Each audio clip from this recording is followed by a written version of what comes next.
హెబ్రీలకు రాసిన పత్రిక 12వ అధ్యాయం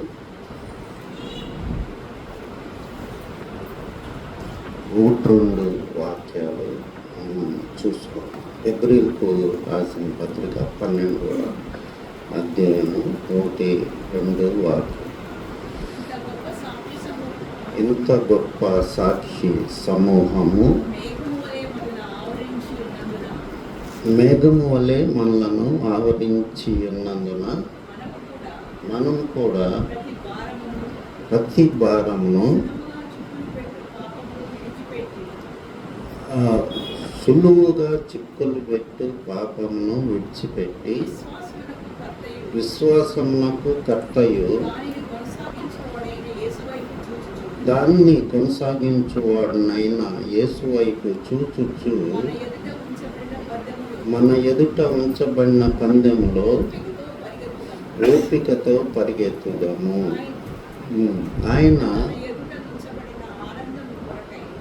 ఆయన తన ఎదుట ఉంచబడిన ఆనందము కొరకై అవమానమును నిర్లక్ష్య పెట్టి సిలువను సహించి దేవుని సింహాసనం యొక్క కుడి పార్శ్వమున ఆసీనుడై ప్రార్థన. పరిశుద్ధుడైన దేవా, నీవు ఇచ్చిన మంచి సమయాన్ని బట్టి మీకే స్తోత్రం. దేవా, పాపును అయిన మమ్మల్ని మీరు రక్షించి మీ పరిశుద్ధ బలలో పాల్గొనుకునే భాగ్యం మాకు ఇచ్చినందుకు మీకే స్తోత్రం. దేవా ప్రభా, మేము ఈ లోకానికి చెందిన వాళ్ళం కాదని మేము గ్రహించగలిగే జ్ఞానం మాకు దయచేయండి. దేవా, నీ బిడ్డలం, దేవుని వారసులమని దేవుని వాక్యంలో ఉంది.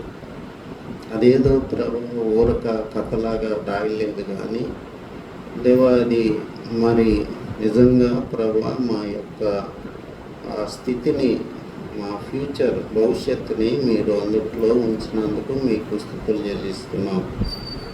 ఇయ్యబడిన రక్షణని భయంతో వణుకుతో కాపాడుకుంటూ దేవా ప్రభా, పరుగు పందెంలో మేము అంతం వారికి పరిగెత్తేటట్లు నీ కృప దయచేయండి. ఈ లోకంలోది ఏది కూడా మాకు అడ్డం కాకుండా నీ జ్ఞానం మాకు దయచేసి ధైర్యంగా ముందుకెళ్ళటానికి కృప దయచేయమని వాక్యం వివరించిన నాకు నీ జ్ఞానం దయచేయండి. నీ పరిశుద్ధ రక్తంతో నన్ను కడిగి నన్ను పరిశుద్ధపరిచి నా నాలుకను ముట్టండి. దేవా, మాట్లాడేది నేను కాదు అని గ్రహించగలిగేటట్లు నీ కృప దయచేసి మీరే నడిపించమని మా ప్రభువును ప్రియరక్షకుడైన నజరుడైన యేసుక్రీస్తు సర్వశక్తి నామంలో ప్రార్థిస్తున్నాం తండ్రి. ఇక్కడ మనకి 11వ అధ్యాయం అంతా కూడా హెబ్రీలకు రాసిన పత్రిక. మరి ఇది విశ్వాసులకి సంబంధించిన పత్రిక. ఇది 11వ అధ్యాయం అంతా కూడా మరి ఏబేల్ మొదలుకొని హానోకు, అబ్రహాము, ఇస్సాకు, యాకోబు, మరి ముఖ్యంగా మోషే దగ్గర మరి 2-3 వాక్యాలు ఉన్నాయి. మరి మోషే పెద్దవాడైనప్పుడు మరి ఐగుప్తు ధనం కంటే క్రీస్తు యొక్క నింద గొప్పదని, మరి అల్పకాల పాప భోగాల కంటే కూడా క్రీస్తు ప్రజలతో శ్రమ అనుభవించటం వీలని ఆలోచించి ఫరో కుమార్తె యొక్క కుమారుడని అనిపించుకోవటానికి ఇష్టపడలేదు అని ఉంటుంది. సరే, ఇంతమంది గురించి రాసి ఏం చెప్తున్నారంటే, మేఘము వల్లే ఇంత గొప్ప సాక్షి స్వరం. అక్కడ దావీదు గురించి ఎక్కువగా రాయలేదు. మరి ఎందుకో మాకు తెలియదు. సొలొమోను పేరు అక్కడ లేదు విశ్వాసుల జాబితాలో. అయితే మరి వేశ్య అయిన రాహాబు పేరు అక్కడ ఉంది.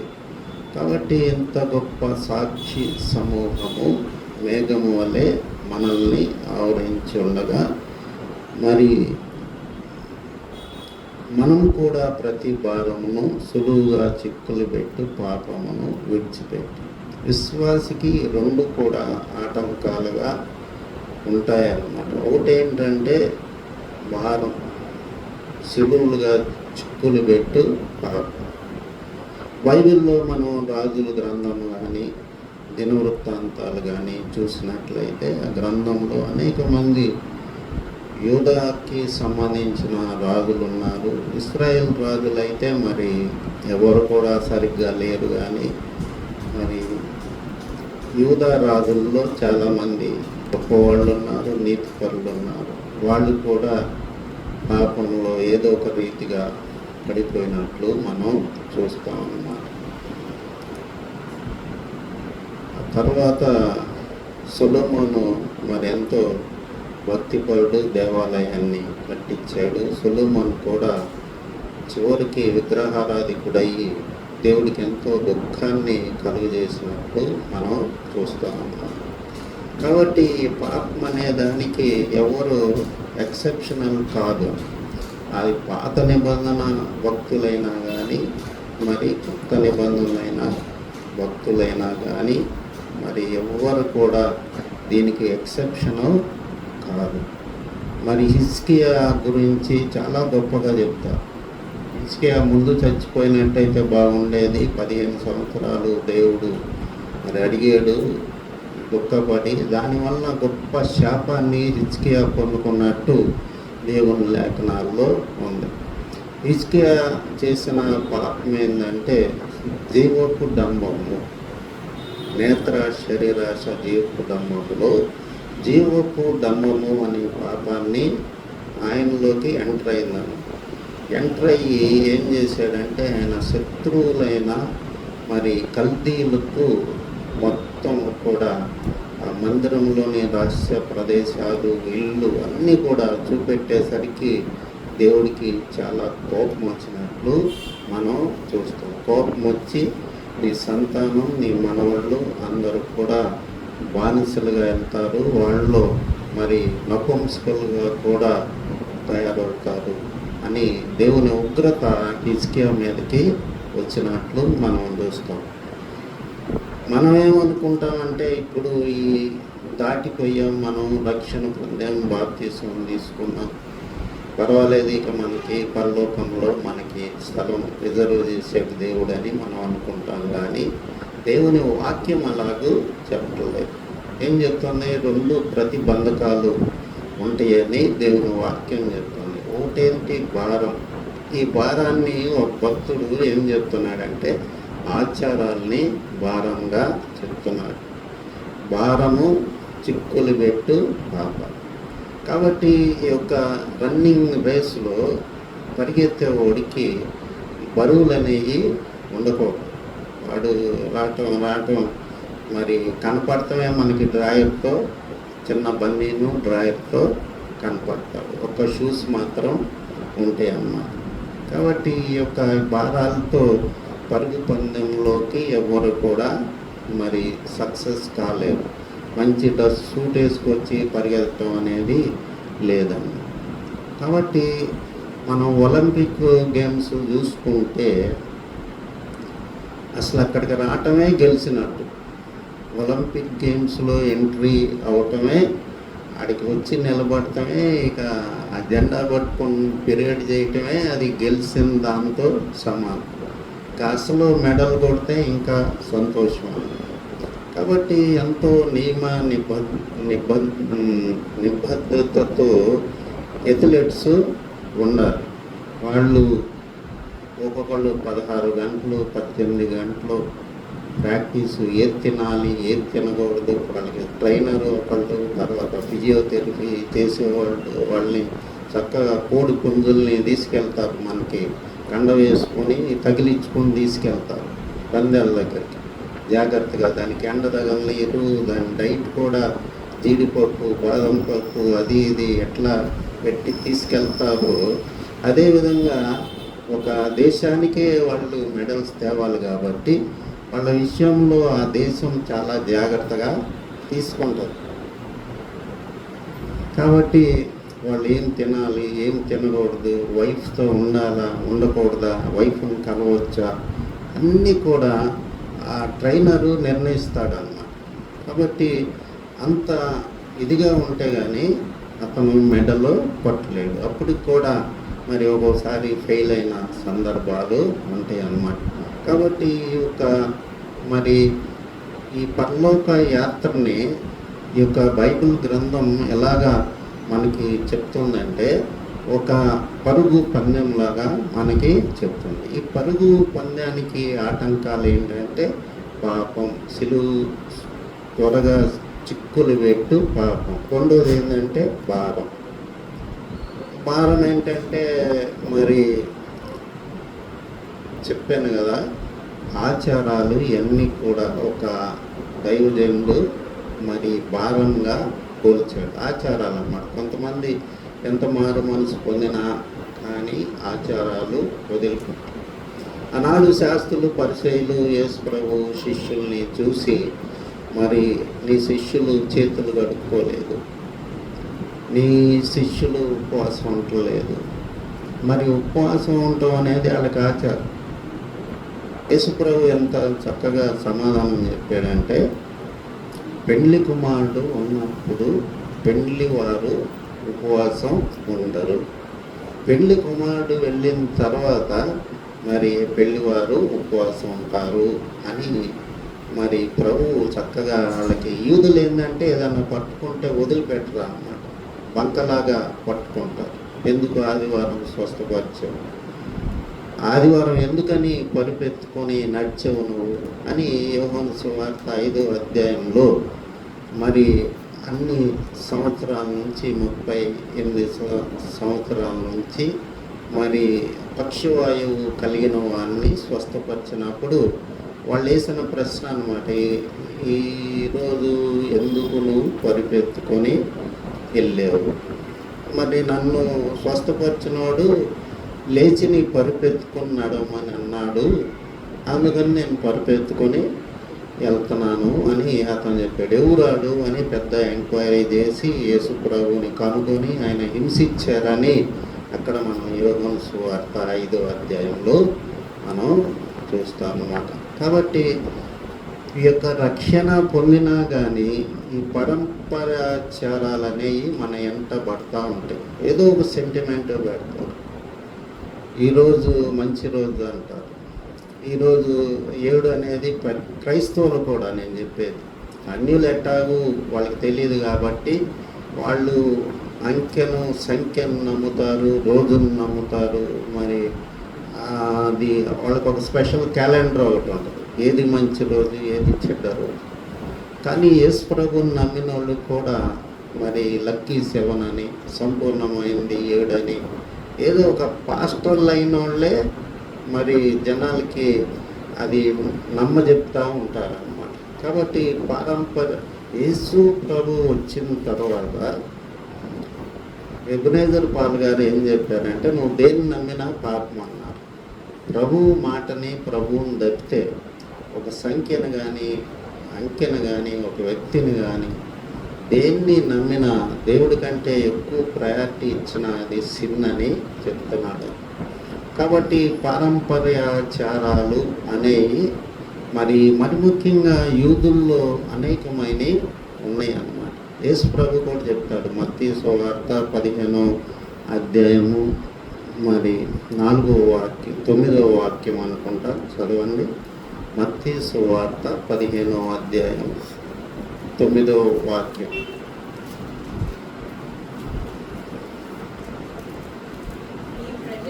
ఈ ప్రజలు తమ పెదవులతో నన్ను కనపడుతురు, వారి హృదయము నాకు దూరంగా ఉన్నది. మనుషులు కల్పించిన పద్ధతులు దైవోపదేశములని బోధించుచు వారు నన్ను వ్యర్థముగా ఆరాధించుచున్నారు. కాబట్టి మనుషులు కల్పించిన పద్ధతి దైవోపదేశములని బోధించుచు నన్ను వ్యర్థంగా ఆరాధిస్తారు. ఇవన్నీ కూడా మనకి విశ్వాస యాత్రలో పరుగులో ఇవన్నీ కూడా ఆటంకాలు అన్నమాట. ఏంటి? మొట్టమొదటిగా పారంపర ఆచారాలు. మనం ఈ కొలసీ పత్రికలో కూడా 2వ అధ్యాయం 8వ వాక్యం, 2వ అధ్యాయం 8వ వాక్యం,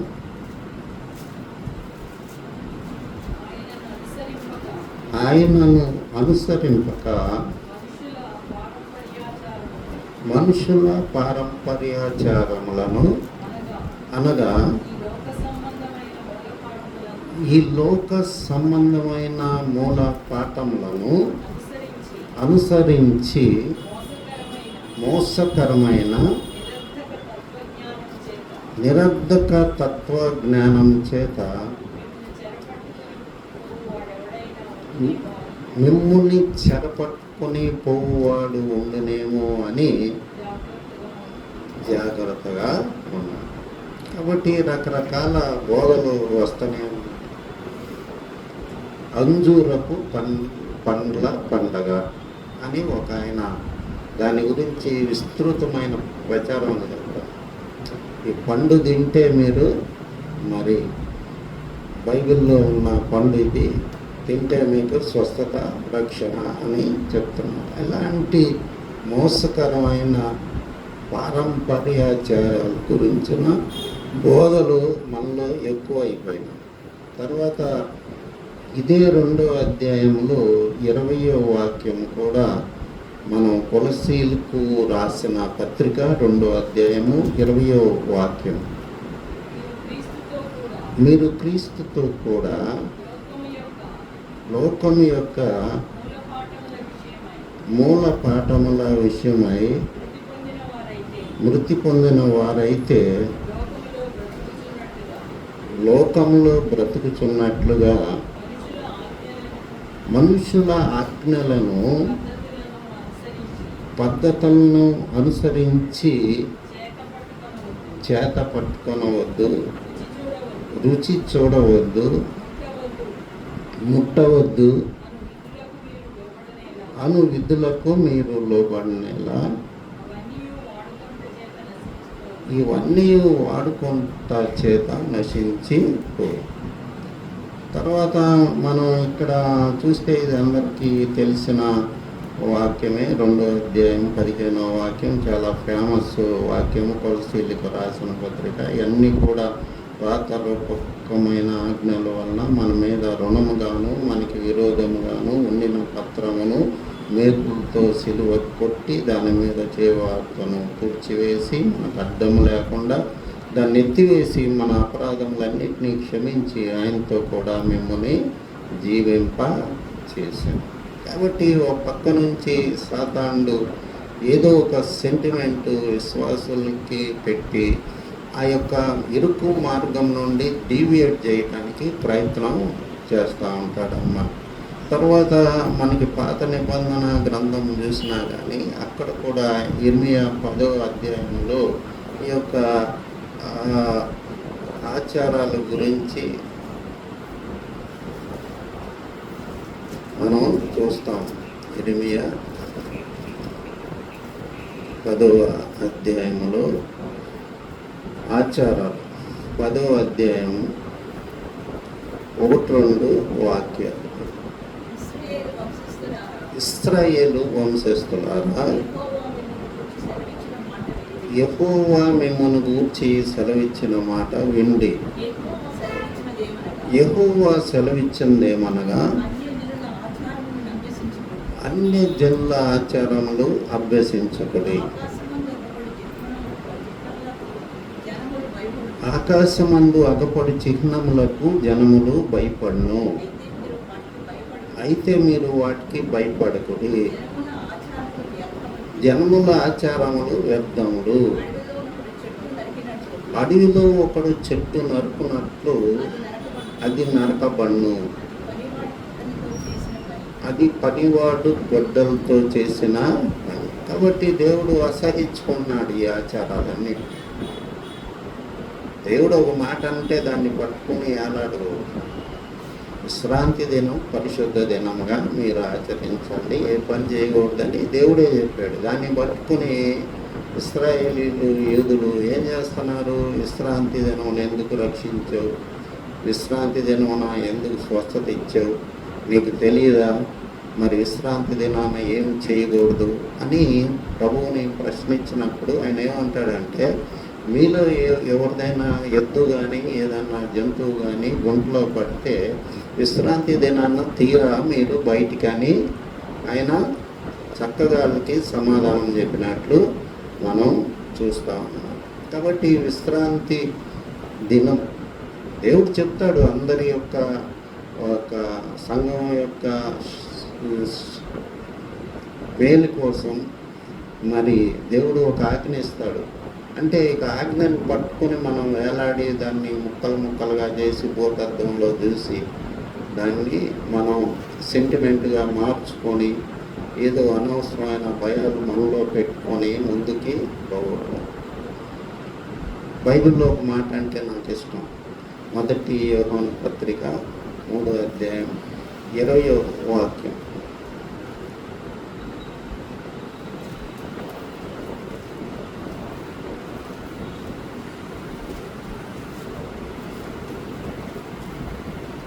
మొదటి యోహాను పత్రిక.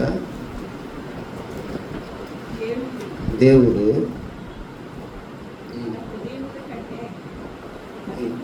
మన హృదయం కంటే అధికుడై సమస్తమును ఎరిగి ఉన్నాడు గనుక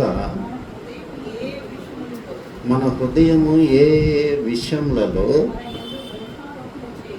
మన యందు దోషారోపణ చేయను ఆయా విషయములలో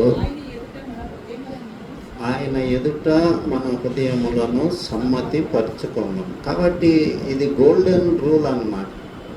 మనం తప్పు చేస్తున్నామా లేదా, పాపం చేస్తున్నామా లేదా అనేది ఎట్లా తెలుసుకోవచ్చు అంటే, యోహాను భక్తుడు, ఆయన శిష్యుడైన యోహాను భక్తుడు ఏం చెప్తున్నాడంటే ఒక గోల్డెన్ రూల్ చెప్తున్నాడు. హృదయము ఏ ఏ విషయాల్లో దోషారోపణ చేస్తుందో ఆయా విషయాల్లో దేవునితో మనం సమ్మతి పరుచుకున్నాం. కాబట్టి ఒక్కోసారి మనకి అర్థం కాదు ఏది తప్పు, ఏది రైటు, ఏది కరెక్టు, ఏది కాదు అనేది. ఒకసారి తర్జన భర్జన పడతాం విశ్వాసులైన మనం కూడా. అయితే మన హృదయం ఏ ఏ విషయాల్లో మన మీద దోషారోపణ చేస్తుందో మనకు తెలుసు. అది పదే పదే ఏలు పెట్టి చూపెడుతుంది అనుకో మన హృదయం. నా కుమారుడు ఈ పని చేయొద్దు, ఇది మంచిది కాదు, ఇది వాక్యానికి విరోధం, వాక్యంలో ఈ విధంగా వ్రాయబడి ఉంది, నీకు తెలియదా అని హృదయం మనల్ని గుచ్చుతూ ఉంటుంది. కాబట్టి అక్కడ మరి వాత వేయబడిన మనస్సాక్షి అని ఉంటుంది తిమోతిలో. అంటే మనస్సాక్షిని నొక్కి పడతాం అన్నమాట.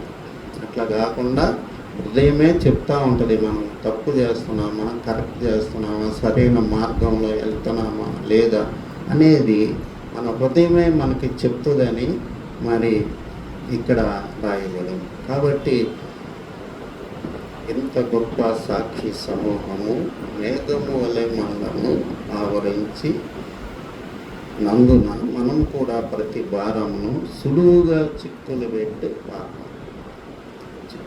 పాపం ఒక రన్నర్కి కాళ్ళకి ఏదన్నా అడ్డం పడింది అనుకో, వాడు కింద పడతాడు, పరిగెత్తలేడు. అట్లాగే మనకి విశ్వాస యాత్రలో మరి పౌలు కూడా ఏమంటాడు, మనం రక్షణ అంటే చాలా సులువుగా తీసుకుంటాం అన్నమాట.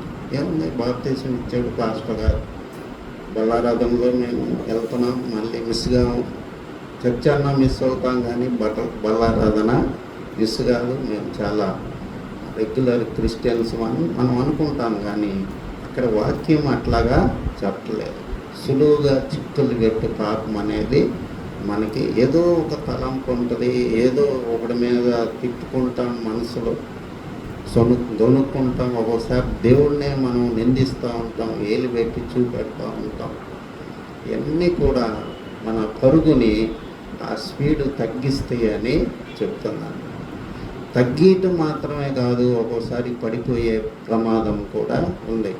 అదే నాకు రాజుల గ్రంథం దినవృత్తాంతాలు చదివితే అదే అర్థమైంది నాకు. పెద్ద పెద్ద భక్తులు అనుకున్నాము. ఉదాహరణకి సొలొమోన్ ఎంత దేవుడే దిగొచ్చాడు సొలొమోన్ మందిరం కట్టి. అయితే ఆ మందిరం అడ్రస్ లేకుండా పోయింది. కాబట్టి దేవుడు ఎప్పుడు తన యొక్క స్టాండర్డ్స్తో రాజీ పడే దేవుడు కాదమ్మా. మనం ఏదో మనం చేసి పర్వాలేదులేని మనం అనుకుంటే సరిపోదు. దేవుడు చెప్పాలి. నా ఆయన ఆజ్ఞల్లో ఆయన ముందు ప్రధానమైన ఆజ్ఞలు చెప్పాడు. ఒకటేంటి, నీ దేవుడైన యెహోవాను ప్రేమించు, పూర్ణ హృదయంతో అని ప్రేమించి. అంటే అర్థమైంది, పైన ఆకాశం అందే కానీ, భూమి అందే కానీ, భూమి కింద నీటి అందే కానీ నువ్వు ఏ రూపాన్ని చేసుకోకూడదు, పూజింపకూడదు, మొక్కకూడదు అని చెప్పాడు. దేవుడిని ప్రేమించడం అంటే అదే అన్నమాట. ఇంకొకళ్ళకి వెళ్ళే నువ్వు చూడకూడదు అంటాడు. అంటే దేవుడు మనల్ని ఎట్లా చూస్తున్నాడంటే తన కన్నికలాగా, పరిశుద్ధమైన కన్నికలాగా మనల్ని ఎప్పుడు కూడా ఆయన చూస్తూ ఉంటాడు. రెండోది ఏం చెప్పాడంటే, నిన్ను వల్లే నీ పొరుగు వారిని ప్రేమించు. ఈ రెండు కూడా చాలా ముఖ్యమైన ఆజ్ఞలు విశ్వాస జీవితంలో. ఈ రెండు కూడా మనం ఎంతవరకు ఫాలో అవుతున్నాం అనేది మనం చూసుకోవాలి. తర్వాత సులువుగా చిక్కులు పెట్టు పాపం. దావీదు పాపం చేసినాక చాలామంది చెప్పడం ఏంటంటే ది ఓల్డ్ ఏజ్లో ఆయన పాపం చేశాడని చెప్తారు.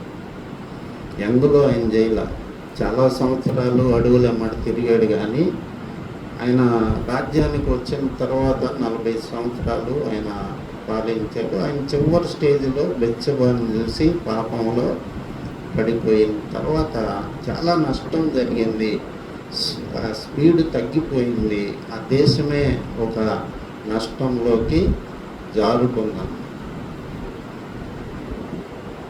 దావీదు పాపాన్ని దేవుడు క్షమించాడు, కానీ దాని ఎఫెక్ట్ మాత్రం ఆ దేశం మీద నుంచి పోలేదు, ఆ కుమారుల మీద నుంచి పోలేదు, ఆ పిల్లల మీద నుంచి పోలేదు. కాబట్టి సులువుగా చిక్కులు పెట్టే పాపం అనేది విశ్వాసిని మామూలుగా ఏలుబడి చేస్తూ ఉంటుంది. అప్పుడప్పుడు పౌలు ఏమంటాడంటే, మంచి పోరాటం పోరాడితే మరి నా పరుగు తుదముట్టించుకుని విశ్వాసము కాపాడుకుంటుని అని చెప్తాడు. మరి పౌలు అంత జాగ్రత్త పడ్డాడంటే, భక్తుడైన పౌలు మనం ఎంత జాగ్రత్తగా ఉండాలి. పరలోక రాజ్యం అంటే గబుక్కునే అది భోజనం కాదు, పానం కాదు అని ఉంది రోమా 14. కాబట్టి మనం ఒక్కొక్కసారి నాకు కూడా అనిపిస్తుంది, నేను పరలోకానికి అర్హున్నా కాదా అని.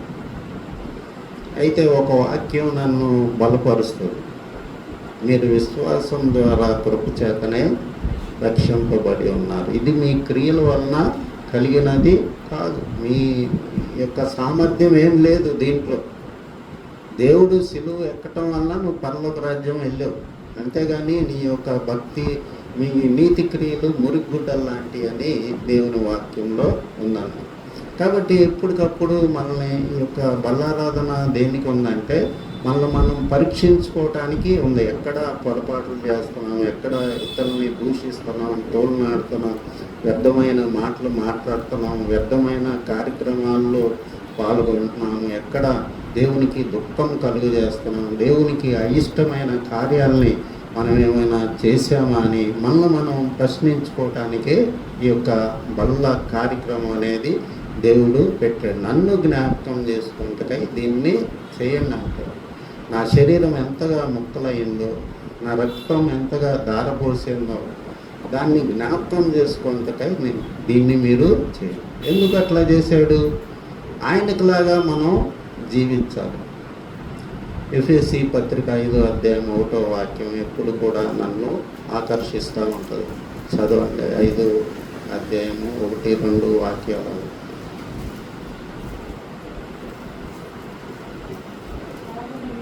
కావున మీరు ప్రియులైన పిల్లల వలె దేవుని పోలి నడుచుకోండి. క్రీస్తు మిమ్ముని ప్రేమించి పరిమళ వాసనగా ఉండుటకు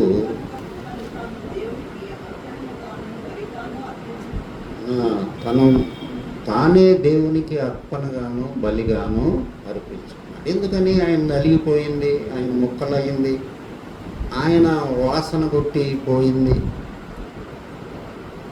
ఉదాహరణకి ఆయన మరి 2-3 రోజులు స్నానం కూడా చేయలేదేమో. ఆయన తీసుకెళ్ళి ఒక గదిలో వేస్తారు, తర్వాత కొడ్డాలతో కొడతారు.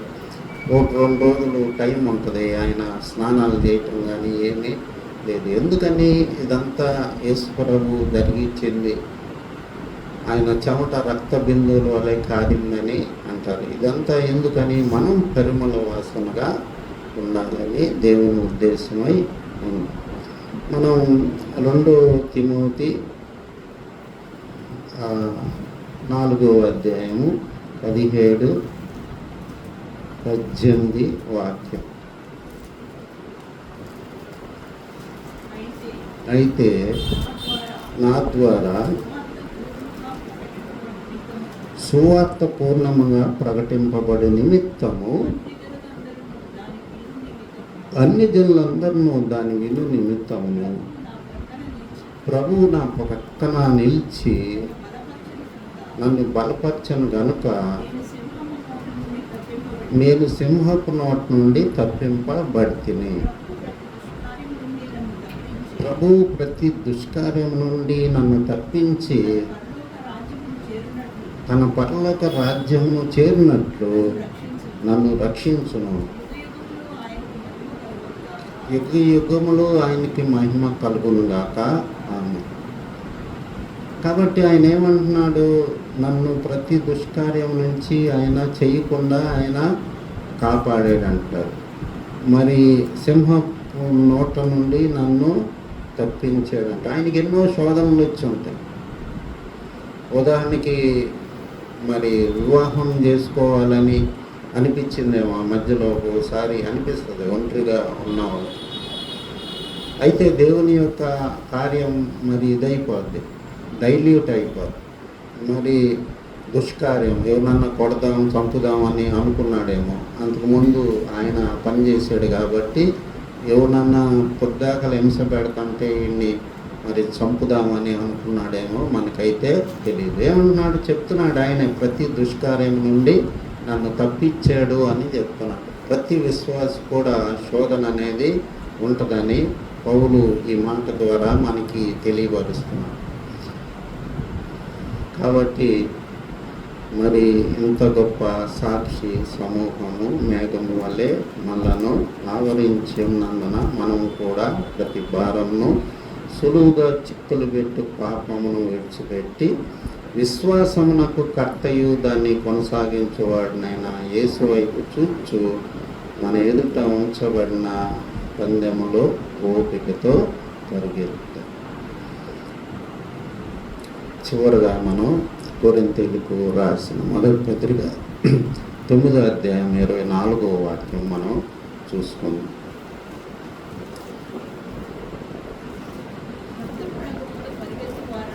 పందెపు రంగమందు పరిగెత్తు వారందరూ పరిగెత్తుదురు కానీ ఒక్కడే బహుమానం పొందునని మీకు తెలియదా? అటువలే మీరు బహుమానం పొందినట్లుగా పరిగెత్తు. కాబట్టి పరిగెత్తేవాడు ఏమనుకుంటాడు? 8th ప్లేస్ 9th 10th వచ్చినా బాగుందని అనుకోడు. ఫస్ట్ రావాలని నేను అనుకుంటాడు కానీ నాకు 8th 9th ఆ లిస్టులో నా పేరు ఉంటే చాలని అనుకోడు. అట్లాగే మీరు కూడా బహుమానం వచ్చేటట్టు ఇది కూడా పౌలే రాస్తున్నాడు. కాబట్టి దేవుని సేవ ఎంత కష్టమైంది, ఎంత భారమైంది, విశ్వాస యాత్ర అనేది ఎంత కష్టమైంది అనేది పౌలుకి తెలుసు.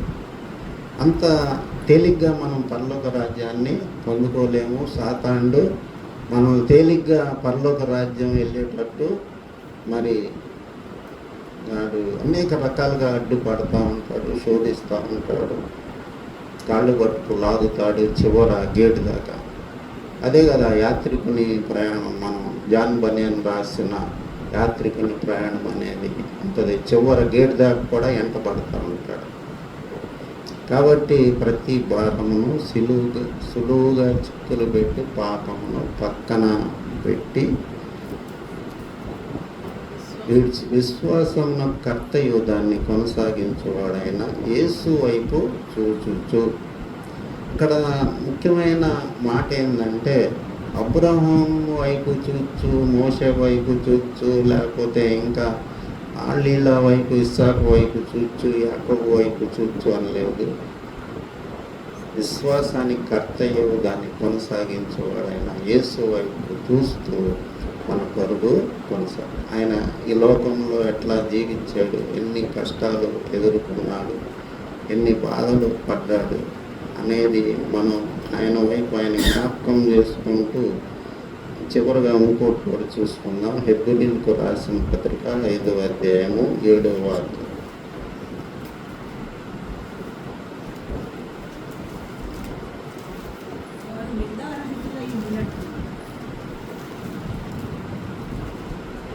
హెబ్రీయులకు రాసిన పత్రిక 5వ అధ్యాయము 7వ వాక్యం. శరీరధారి అయి ఉన్న దినములలో మహారోదనంతోనూ కన్నీళ్లతోనూ తన మరణం నుండి రక్షింపగల వానికి ప్రార్థనలు యాచనలు సమర్పించి భయభక్తులు కలిగి ఉన్నందున ఆయన అంగీకరించబడి. కాబట్టి ఆయన భూమి మీద ఉన్నంతకాలం రాత్రంతా ప్రార్థన చేయటం, పగలు సమాజ మందిరంలో బోధించటం, స్వస్థపరచటం జనాల్ని. మరి సమరీ స్త్రీ విషయంలో శిష్యులకి ఏం చెప్తాడు? నా తండ్రి చిత్తము, నా పని ముగించుటే నాకు భోజనం పానం.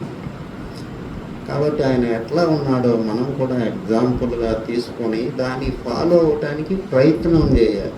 అట్లా ఉండలేము. యేసు ప్రభులాగా ఉండటం అనేది అది మామూలు విషయం కాదు. పౌరు ఒక్కడే అట్లా ప్రభుతో సమానంగా జీవించేమంటున్నాడు? క్రీస్తుని పోలి నడుచుకున్నట్లు నన్ను పోలి మీరు. ఆ మాట అనగలిగిన వాళ్ళు ధైర్యం కూడా ఎవరికి ఉండదు. అయితే మనం ప్రయత్నం చేయాలి, ప్రార్థన చేసి. పరిశుద్ధుడైన దేవా, కృప కలిగిన ప్రభువా, ఇచ్చిన వాక్యాన్ని బట్టి నీకు స్తుతులు చెల్లిస్తున్నాం దేవా. ప్రభువా నాయనా, మరి మంచి మాదిరిని భూమి మీద నువ్వు కనపరిచి యుద్ధాలు చేయలేదు, కొట్లాడలేదు, ఆయన అరవడు కేక వేయుడు అని వాక్యంలో ఉన్న ప్రకారం దేవ ఎంతో పరిశుద్ధంగా ఈ లోకంలో జీవించి మరి ఉమ్మేయించుకొని కొట్టించుకొని సిలువుకెక్కి ఎంతో మాదిరి చూపెట్టబట్టి అనేక మంది హతసాక్షులు అవటానికి ప్రభు ముందుకు వచ్చారు. దేవ అలాంటి అవగాహన గ్రహింపు మాకు దయచేయండి దేవా. ప్రభా ఈ బల్లలో పాల్గొనుచుండగా దేవా, మానవులు బలహీనం ప్రభా, ప్రతి పాపాన్ని మీ రక్తంలో కడిగి మరి జాగ్రత్తగా మేము లోకంలో జీవించినట్టు ప్రభా, భయంతో వణకుతో మీ రక్షణ కొనసాగించుకోండి అని మరి మీ భక్తుడైన పౌలు ఫిలిప్పీలకు రాసిన 2వ అధ్యాయంలో సెలవు ఇచ్చాడు. దేవానైనా మేము ఏదో రక్షణ అంటే ఏదో సులువుగా నీళ్ళల్లో మునిగి బాప్తిసం తీసుకోగానే మేము రక్షణ పొందేమని ఒక మోసపూరితమైన మరి కంక్లూజన్స్తో ఉండకుండా కనుక ఎప్పటికప్పుడు మమ్మల్ని పరీక్షించుకోవటానికి మీరు ఇచ్చిన బలను బట్టి స్తుతులు చెల్లిస్తూ ప్రభా నైనా మేము మాదిరిగా జీవించే కృపను మాకు దయచేయమని మా ప్రభువును మా ప్రియరక్షకుడైన నజరుడైన యేసుక్రీస్తు సర్వశక్తి నామంలో ప్రార్థిస్తున్నాం తండ్రి. ఆమేన్.